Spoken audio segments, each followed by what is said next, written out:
সমাজকে সচেতন করে নেশা থেকে সুরক্ষিত রাখতে পারে ছাত্রছাত্রীরা। নেশাযুক্ত থেকে নেশামুক্ত করতে সকলকে ঐক্যবদ্ধভাবে কাজ করতে হবে। সোমবার রবীন্দ্র শতবার্ষিকী ভবনে জাগৃতি 2025 আন্তঃ কলেজ কুইজ প্রতিযোগিতার উদ্বোধন করে এ কথা বলেন মুখ্যমন্ত্রী ডক্টর মানিক সাহা। অনুষ্ঠানে বক্তব্য রেখে তিনি আরও বলেন, নেশামুক্ত ত্রিপুরার ডাক দিয়েছে সরকার। এই অভিযানে সফল হতে গেলে ছাত্রছাত্রীদের এগিয়ে আসতে হবে। ছাত্রছাত্রীরা পারে সমাজকে সচেতন করে নেশা থেকে সুরক্ষিত রাখতে। নেশাযুক্ত থেকে নেশামুক্ত করতে সকলকে ঐক্যবদ্ধভাবে কাজ করতে হবে। এর জন্য তাদের সচেতন করতে এই ধরনের অনুষ্ঠানের আয়োজন করা হয়েছে।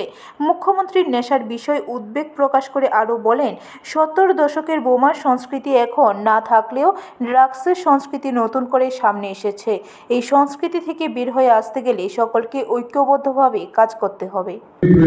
বর্তমান যুগে আমাদের মাননীয় মন্ত্রী বলেছেন যে বিশেষ করে যে ফ্যাটাল অ্যাক্সিডেন্ট বা অন্য অ্যাক্সিডেন্টগুলো হচ্ছে, সেই অ্যাক্সিডেন্টে আমাদের যে হিউম্যান রিসোর্স সেইগুলো কিন্তু আমাদের লস হচ্ছে। শুধু আমাদের রাজ্যের না, সারা ভারতবর্ষের আমাদের এই হিউম্যান যে রিসোর্স আমরা কিন্তু হারিয়ে ফেলেছি। আমাদের ক্রেতা সুরক্ষার ক্ষেত্রে যদি আমরা বলি যে আমরা যারা ক্রেতা বা গ্রাহক সবার যে তাকে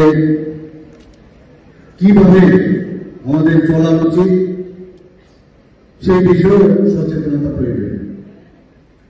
তো সব মিলিয়ে এই যে এখানে আলোচনা, আমরা নেশামুক্ত ত্রিপুরার ডাক আমরা দিয়েছি।